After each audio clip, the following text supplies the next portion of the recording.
Ladies and gentlemen, welcome to another video from Couch Coop. This is the top definitive 15 couch co-op games on PlayStation 4, split screen games as well, and this is a follow-up from a video from 2017. This is 3 years in the making. That video is about to hit 1 million views. I'm very happy. The link's below. Let's see if we can get 1 million on this one. And if you've watched more than one of my videos, please subscribe. I've been sat at about 8,000 subscribers for the entirety of this year, so let's try and get that moving. And let's look at what game we've got first. Unrailed, I love it. I put it on a recent 5 more video and it does a lot right for me on the couch co-op front. And it's laid back and it's cool and it's chill. You know, you don't have to worry about getting shot in the back of the head by a dual wielding Nazi zombie. It's a procedurally generated resource management train game where you're constructing the track and laying it down and carving an entrance through a lot of the rock and tunnels and getting water to the engine to make sure it doesn't blow up. It's up to 4 player. It's beautifully designed, looking and sounding. It's got a cool seeded system and you have lots of progression with the train itself, like putting bigger crafting carriages on or even having a light. There's a day and night cycle. Even some really crazy NPCs that just try and ruin your day by picking up your stuff and throwing it off cliffs. There's a lot of fun to be had for the whole family, and it's a damn good looking indie game, to be fair. Very popular on a lot of other platforms. Available on the PlayStation Network at £16. Also available on the Switch. What a lovely Switch game this would make. And it's PlayStation 5 compatible, which is very good news. Okay, it's time for a classic PvP game. The Tetris meets Jenga. Awesome Tricky Towers has been on my channel a lot. I love it. It's one of my favorite 4-player and 2-player, even 3-player couch co-op indie games. Colorful, cheerful, downright friendship destroying though when it comes to ruining the other player's game. It's got so many cool PvP elements to it. You basically build it up with some really cool wobble mechanics and physics involved. So it's all about your structure, having a solid base, and of course utilizing your buffs and punishment abilities, i.e. you can make things very difficult for the opponent by changing all their stuff into ice or even giving some sort of cement power to yourself. Sure, there's a nudge button. There's a nudge button on this game, L1, R1, mate. I had no idea, but you can nudge the blocks left and right. If you want to get rid of something on the top of your tower, now you can just nudge it off. That is genius. Correct, I have owned this game for years and not known about that system. It didn't change too much, it's just fun. So when you commit to putting something down, you can actually just give the whole thing a whack and move it off. I like the idea of the characters spanning different games as well. That's an Astronauts character, and we've got Octodad over there as well. So this is definitely worth a look because it's so easy to play, because everybody knows how Tetris works and everybody loves that Jenga style, heartbreaking, tower tumbling moment just as you think you're going to win. Tricky Towers is available on the PlayStation Network and it's currently on a 60% discount. It's like £5.30p. That's a steal. And I wish they'd sequel this game as well. Just add more powers, more stuff.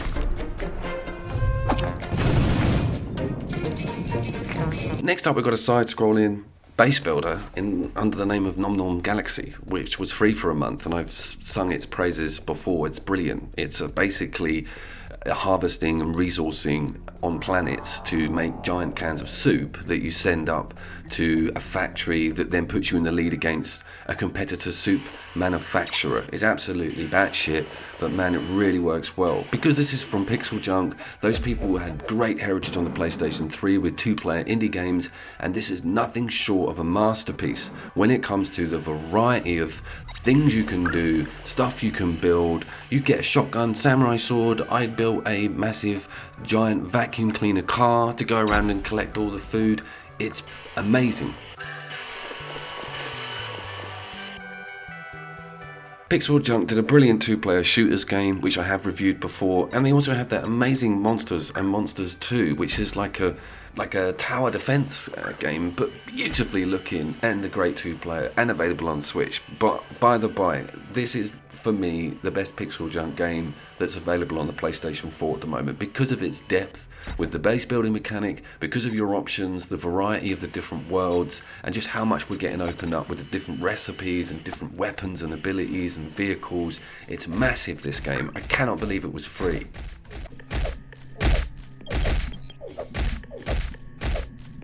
The autonomy is really well done. You are not joined at the hip. Even when you join, the animation on the screen split is absolutely adorable. You can wander off and do your own thing, and I think that's really important with some split screen games.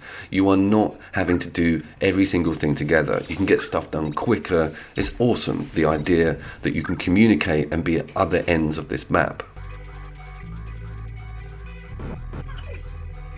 You get attacked by crazy aliens, you get the chance to swim underwater. It's available at only £11 on the PlayStation Store. I thoroughly recommend this game. Nom Nom Galaxy. It's the first of our ARPGs, and it comes in the form of Minecraft Dungeons. A game that won't stay away from the channel because it is actually an incredibly good couch co-op game. The guys that took this on gave it a lovely skin on the Minecraft level, but deep down it's an incredibly rewarding and loot-driven, microtransaction-less game that is great. It's hard to actually say that.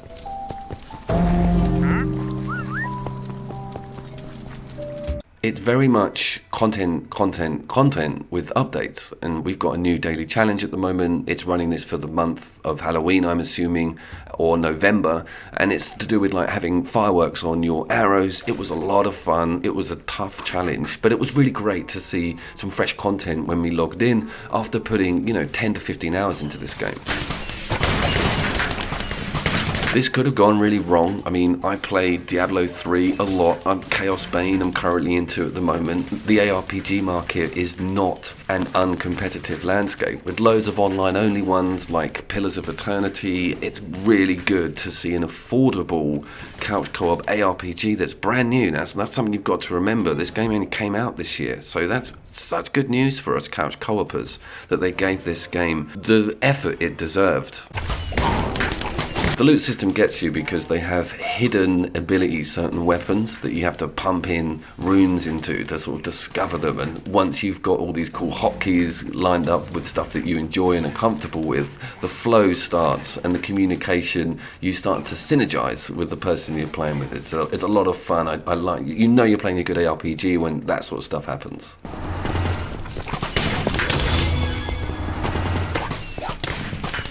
It's got really cool end-of-level bosses that are very imaginative and multi-tiered, and they'll also drop a piece of loot that's only really targeted to that particular level or that particular boss. So it's cool, you get like a weapon to take away from a challenge that pushed you. Knocking around at about £25 on all platforms and available physical, Michael. Are free from the clasp of the Illagers. Okay, it's time for our first kart game, and it comes in the form of Crash Team Racers, nitro fueled. Now, there's a few issues with this. I'm going to go on record as saying I've never played this game online.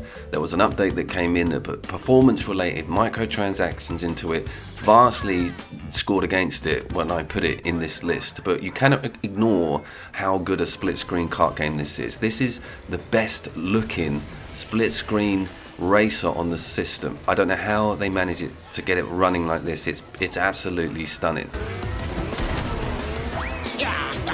Everything is sky high with the production, the music, the AI, the kart design, the character designs, the track designs. There's loads of them. I put this up against Team Sonic Racer and it won. It just had more content, more fun, faster, really nice intuitive NOS system, but it is hard. It's not accessible for everybody. This one's for the hardcore kart racers, but I know that's a big audience.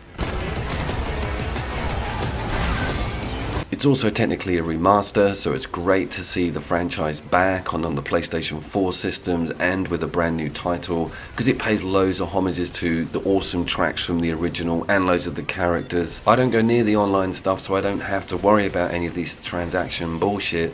It's just purely offline couch co-op split screen, and remember, this goes up to 4 players on the split screen and it looks stunning. I've featured it before on the channel. Nothing really gets hindered when that screen is split, and a single player game as well, offline. Incredible, really good kart racer, up there with the big boy Mario Kart. It's not the only racer on this list, so fear not. I wanted to include it though because it wasn't on the original list, and it's always good to have at least one or more racers when it comes to couch co-op.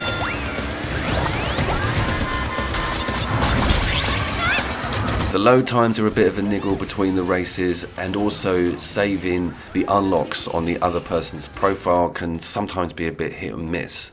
But Crash Bandicoot Team Racer Nitro Fueled is definitely worth being on this list. Currently available at £20, and of course is a PlayStation exclusive, which is always nice. I very recently reviewed the platforming It's About Time Crash Bandicoot, and it said on the back of the box that it was 1 to 4 players local co-op. That's a bit of a porky pie. Go into the link below to have a look at more on that game.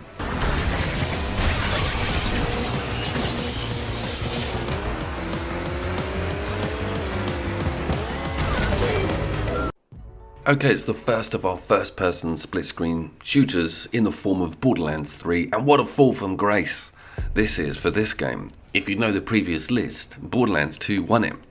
Spoiler alert, but I couldn't believe how badly performing this game was on release when it came to split screen. There's a number of issues. One of them being that the menu is jolting the other person's game when it's being pulled up. So you will have start and stop if someone's going in and out of their inventory. The second one is that the frame rates are bloody awful. And the third one is that they only allowed a horizontal split on the screen, not a vertical split. That vastly affects me. I don't know why, but with our widescreen TVs, if you can't do a horizontal on a shooter, it's too elongated, right? It's too much of a landscape slot. Are you with me?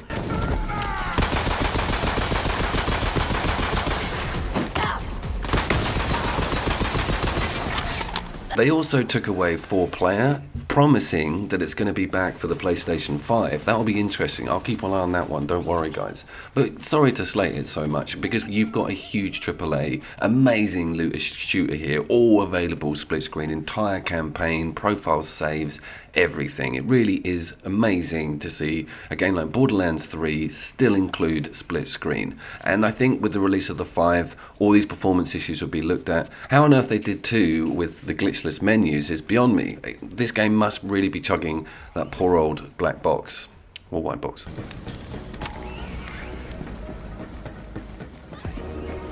The good thing about this is it can be taken online, so you can go and play an online co-op game with your couch co-op buddy, but again, you are going to suffer. You're basically working with a really tight screen and some awful frame rates, so everyone else is going to be having a great time. You're going to be squinting and missing bullets going into the back of your head because of the staggered frame rates. You're also putting up with a lot of noise coming from both screens, which can get a bit full on sometimes, so anyway, Borderlands 3, still full prices as far as I know, available physical, and there's loads of new DLC that's dropped for it. Next up we got Darksiders Genesis, from THQ Nordic, a top-down, asymmetric, beautiful ARPG actually. Had my eyes on this in production, development. I knew it was going to be a couch co-op game. Prior to release, they were always talking about having it split screen, so I was very much anticipating it, and I wasn't disappointed at all. It came out February of this year, and it shines. It really shines. They made a really interesting design decision with making this an ARPG that has a split screen. If you know Diablo 3, you know that you're kind of hemmed in. It's horrible. You have this like invisible elastic rope that means that you can't do too much stuff without pulling the other person off screen. There's none of those issues here. That's a really good idea. I like it. It sometimes chugs a bit on performance, but it's really good to be completely autonomous in a beautiful looking ARPG like this. It's made the top of some of my 5 more videos. It's been reviewed by me extensively on its own video, and I wanted to cover the set pieces and art and just the grand design of all of these levels, how awesome they make you feel, the monsters and how mean they are, and a lovely addictive loot system that requires cores to be harvested from certain enemies and pumped into a skill tree that give you all manner of awesome, flashy, hotkey moves. And of course you've got this great range, close quarter duality with the 2 characters. This footage is terrible because of the lockdown. I've had to do some of it on my own with having 2 pads, so apologies for not showing you big boss fights and massive flashy set pieces. You'll have to take my word for it, or go and have a look at the link for the extensive review. Available at £40 and available physical. I've just been on the PlayStation Store to see if it says anything about it being PlayStation 5 integrated. Normally they have this bit of blurb that says this game will run on the PlayStation 5, but just without certain features. That's not there, so I don't know. Okay, we're coming up to midway on the list, and we're coming up to one of my favourite PvP games. As you well know, couch co-op and split screen for me is very enjoyable, but it's more enjoyable when I can hurt, annoy, or just psychologically break down the individual sitting next to me, and this game allows that in droves. Comet Crashers 2 is an undiscovered gem in my eyes. I thank the person who put this in front of me because I've been playing it ever since. What a game. You're looking at a base building, tower defense, RTS, can you believe that? Yeah, and you have harvesters. You're trying to put these asteroids in them to farm them for the money, to put down barracks to build troops, or even defenses. So you have all of these decisions to make. On a monetary front, where do you put your funds? How aggressive are you going to be? If there's more than, this is up to 4 people, this game, everyone takes a corner, and you start getting really diplomatic with who you're going to chip away at. Anyone who's played StarCraft 2 on a co-op level, or had 3 people in a map, knows how those dynamics work. Someone gets picked on. It's hilarious.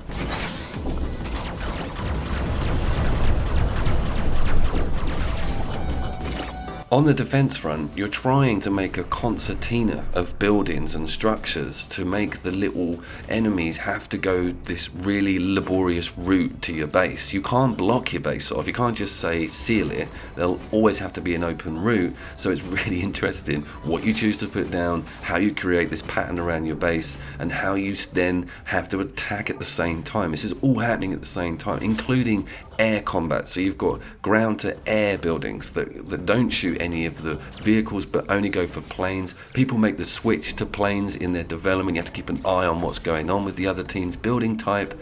Can you believe that this is on a console and indie and barely even spoken about?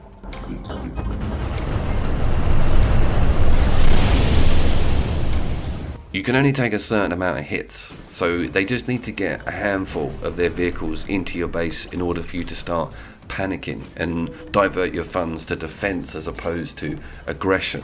Those switches happen all the time. You can also actually shoot the opponent so that they are spawned back at their base, just like you would have a hero character in an RTS, and you can steal stuff and generally harass each other. There's so many levels of interaction on a PvP level, it's almost mind-blowing. But get this, the whole game has an amazing single-player campaign that can be done in co-op, and it's so much fun building a base together and supporting each other.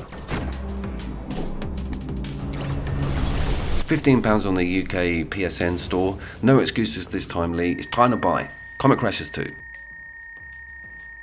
Yeah, I have put Black Ops 4 in a brand new couch co-op split screen list. And allow me to explain myself. The new Call of Duty pulled loads of split screen content. Obviously the new Call of Duty doesn't have a zombies mode in it because it's not made by Treyarch, and Treyarch have one just around the corner, which is going to be the Cold War release. I'm very much looking forward to that.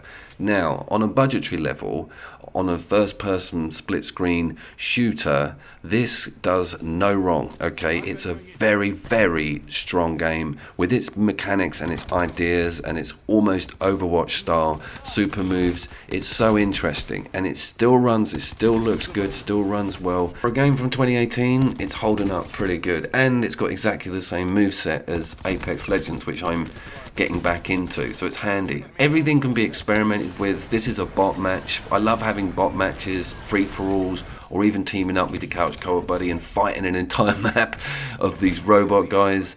Going online can be done. I don't recommend playing a competitive online shooter on split screen anyway, because you've got to deal with 2 sets of noises coming out the TV, and if you know what the footsteps are like in modern first-person shooters, it's just forget about it. But there's fun here. There's fun everywhere, because you can try everything out. bounced. Use all the guns. Construct your own cool level and map. But it's that massive Nazi zombie mode that just can't be ignored. It's so much fun. All of those levels are really good. After installing this for the third time the other day, there's quite a lot of free DLC that's been thrown in for it. It's a massive section of the game with unlocks, new characters, builds, potions, goddamn loot, mixing, perks up, bits crazy. The rock jockeys don't know how to use these walls, do they? I play a lot of Zombie Army 4 and I crave that game to play split screen because it's such a deep zombie shooter. But we have a very affordable, awesomely massive split screen zombie mode in Black Ops 4, and I think that should be seriously considered if you've never bought the game or never tried the zombie mode. Fuck! Why did he have to be right? It's on the PlayStation Store at near on 60 quid. Keep your eyes peeled for pre-owned physical for less than a tenner. Trust me, they're out there. I've seen them myself. And with the new one coming out, the price will drop even more. Black Ops 4. They want to get to me. They're gonna have to work for it. Guacamelee 2 is up next, and rightly so. It's one of the strongest 2-player and 4-player side-scrolling platform games. I say side-scrolling, you scroll everywhere. The maps are huge, the bosses are great, the art style is just outstanding.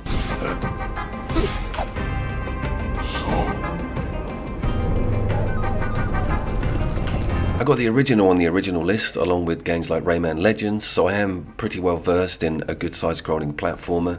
I love the idea of the text on screen, the characters and the non-player characters, their interactions with you, the story in the background. The Day of the Dead theme is amazing, and some of the action and actual fighting moves are really flashy and cool. As mentioned before, it has this strong emphasis on combat and platform puzzling in beautifully equal measures. As a playthrough, the game is just a pleasure because it gives you so many cool ideas and puzzles to work out, but keeps you enticed with this amazing combat. I will say playing it 4-player is quite hard, quite hectic. There's a lot going on screen to keep an eye on, and it's got drop in, drop out, which is very awesome. Someone comes in the room, they pick up a pad and they can just join you anywhere in the game, and it's got some amazing ideas with alternate realities, flipping in between different worlds at the same time. What an incredible game, and I wish there was more said about it, and let's hope that we've got more coming from that team.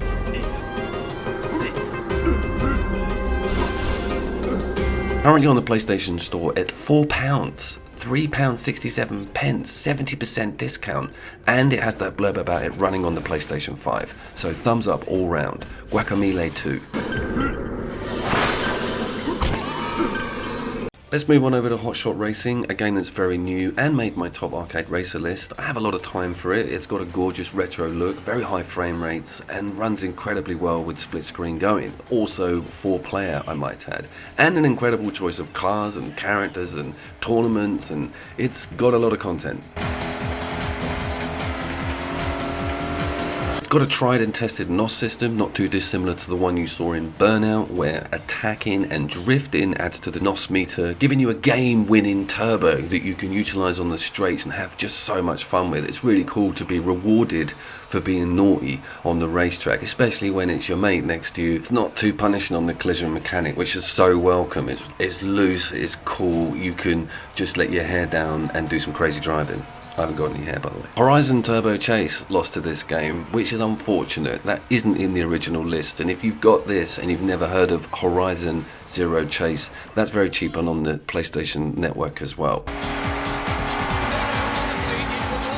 Wipeout also came extremely high in that list. I didn't want to put too many races in the top 15. I will put a link to my top arcade racer list so you guys can see more content on that subject. And you guessed it, it's doing the discount round. It's $10, like £8 on the store at the moment, and it is available on the Switch and a lot of other platforms. Hot Shot Racing.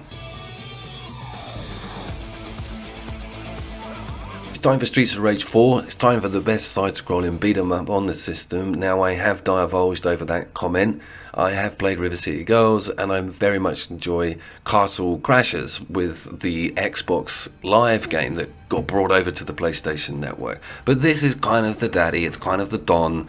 The music, the graphics, the remaster, the keeping of the original format, it's genius.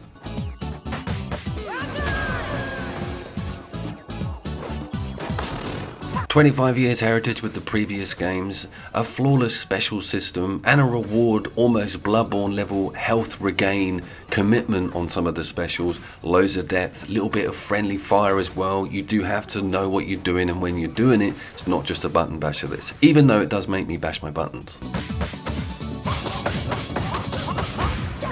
Sporting vastly different characters and 3-player, not just 2-player, and of course some unlocks, a new character to get, loads of different replay options, loads of different difficulty levels, and just good wholehearted beat 'em up fun. Capcom have actually got a beat 'em up bumper pack thing out at the moment, Fatal Fury on it, and really cool old school games on there like that. I will get that and I will review it for you guys. I'm a Golden Axe man, you know, I was there at the beginning. I remember the Golden Axe arcade cabinet.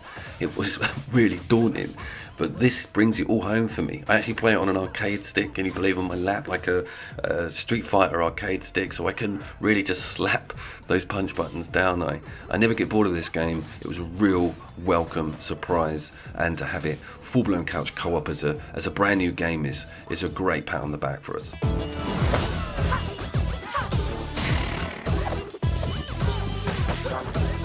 This is obviously not for the whole family, but it is surprisingly accessible for non-gamers. The button layouts aren't rocket science, and it's retailing at a flat £20 on the PlayStation Store at the moment, so it needs to be looked at. Those other games I mentioned, River City Girls and of course Castle Crashes, are both also worth the look. And I reviewed a game called Xing recently on a 5 More video, which I'll put a link in at the bottom. Again, another fantastic side-scrolling beat 'em up, all set in feudal Japan actually.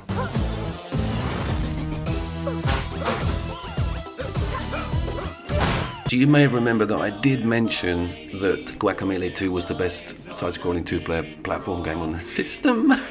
Kind of puts you in the awkward situation for this one, but this is a run and gunner, I think. It's crazy side-scrolling shoot 'em up levels and just constant fire. You're constantly firing in this game. Your finger is on that square button for the entirety of your playthrough. So yeah, it is incredibly looking and a beautifully difficult platforming game, but it also shines as a shooter. Cuphead is a mammoth.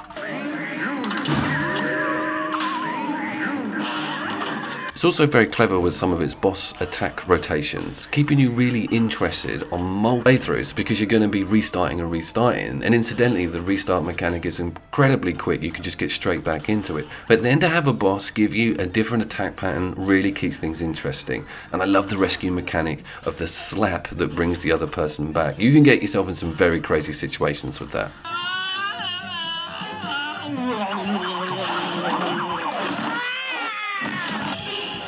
Its iconic art style means that everybody knows about it. It was such an amazing thing to have this game come out and just smash it, and it was so frustrating not having it available for Sony for so long. And you probably know about my anger at the fact that it came out on the PlayStation Network almost as a stealth release. No one really got to know about it. I only heard about it by chance, so that's annoyed me. But it on Steam and on the Switch for so long was just a huge insult. I got very annoyed about that, and of course had to buy other copies of it just to play it, and then have the release on the PlayStation Network just pop up out of nowhere. I have a lot of fun with this game. It's very difficult, beware, but you probably all know about it. Just watching people's reactions, watching streamers play it, or watch someone who thinks that they can do a level and can't, or helping someone out, rescuing them at the last minute when they're dying. Incredible feedback with this game and its audience and its development. It was great, and I'm so keen to see what else they're going to come up with. The 1930s artwork, the £15 price tag, and the flawless couch co-op integration makes this one of the best side-scrolling 2-player PlayStation 4 games on the market. Cuphead.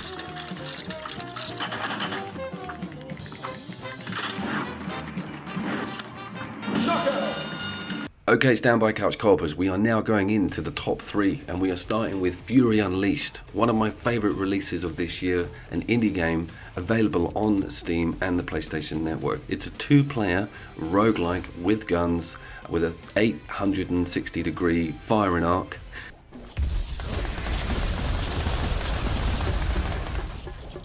This to slam in at number 3 and beat some massive games is a pleasure for me, and I want to break down why it's such an applicable title for my sort of gaming ideal. It's a roguelike obviously, and you do runs, but it's also got this on the fly loot drop where you're not really sure what you're going to get, and it's all to do with how good that run could potentially turn out. I love that idea of having that Risk of Rain style unlock tree, seeing new stuff on each playthrough even though you're doing the same level. Now, it also has a flawless addition with the second player. They have their own profile, they have their own RPG elements and unlocks. And the speed of it, and the fluidity of the combat, and jumping around and sliding around, it's just so perfect feeling. The game is massively hardcore, really difficult, and it will re-roll all mid-level bosses and end-of-game bosses. It'll also procedurally generate the map, so you've got a sort of Ditto style Squarespace map, which will never be the same each time you re-upload the level. And look at all these different loot types. Got really cool hidden lore and backstory, and some amazing enemy design. Boss designs, attack patterns, even the weapon designs and some of the bullets that come out of them, the shotgun, and there's arc lightning. It's just everywhere. The brilliance is everywhere. You get given a hotkey special which changes out if you find a cool piece of loot, and you also pick up ink which recharges your health or gives you more of a boost with some of your abilities. Every single playthrough is scored, and every single enemy that you unlock or new weapon that you use is logged. It's so good to just see what the game's going to give you with its random generation on boss and enemy type. Visually awesome color-coded armor is also such a cool addition. You will just look different the more stuff you collect up and the more melee weapons you find. And look at these comics, man. There's an alien and a Nazi level. Also running a discount at the moment, like $11 or £8 on the PlayStation Store, and available on the Switch. Not too sure how it runs on the Switch, but I have seen it on Steam as well. 5 years in the making, this game. You've got to look at it. Fury Unleashed.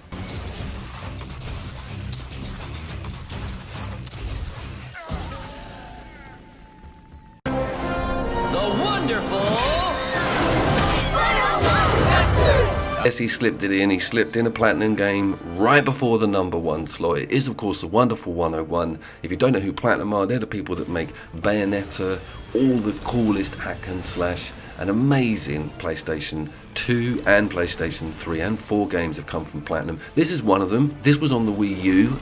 Can you believe?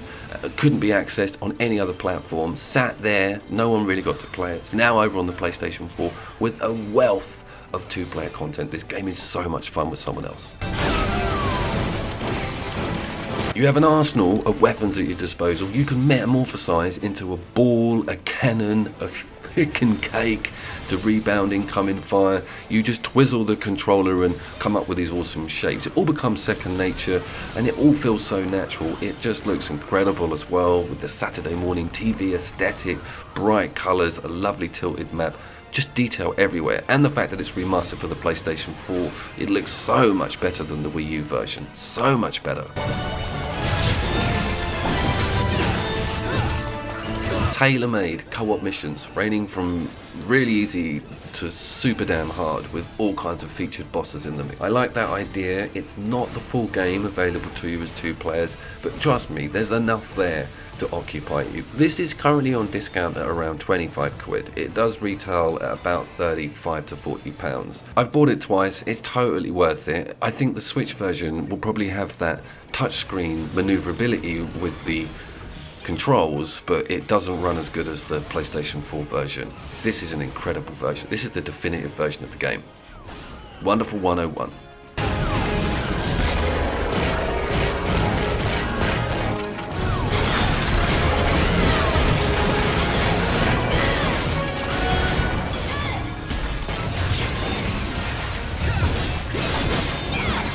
And welcome to my number 1 slot, and welcome to my favourite couch co-op game of all time, a game that won my Game of the Year for 2019, and let me go through why Children of Morta is easily one of the strongest games on this list. Allow myself to introduce myself with the pitch of that, the fact that it's an indie game, not full cost, made by a cool team of people who have an integral understanding about what makes a good roguelike and what level of retro graphics you should be exploring. You know, I think this has got more hand-drawn frames in it than any indie game I've seen. It's beautiful to look at and it sounds incredible. I'll go into some of the meta game, but just have a little listen and a look at how it runs and feels.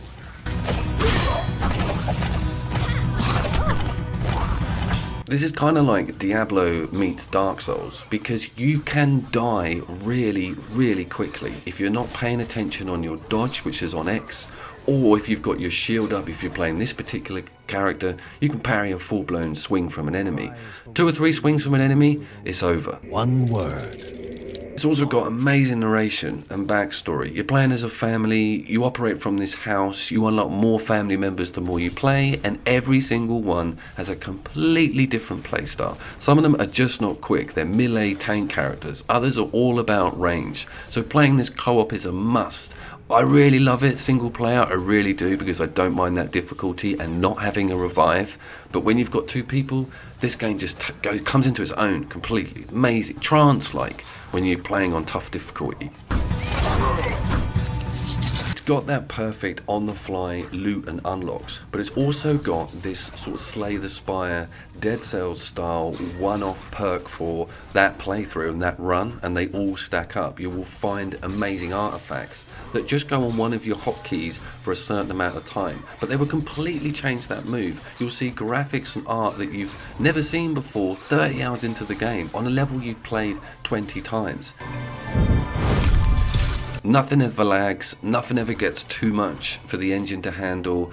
It's all beautifully drawn and executed. I've got this over on the Switch. It does chug a little bit when things get difficult. But Children of Morta is hands down the best couch co-op experience I've had with someone else who enjoys ARPGs, roguelikes, retro games, and just loads of cool spells, magic, melee combat, unlockable characters and story. Wow.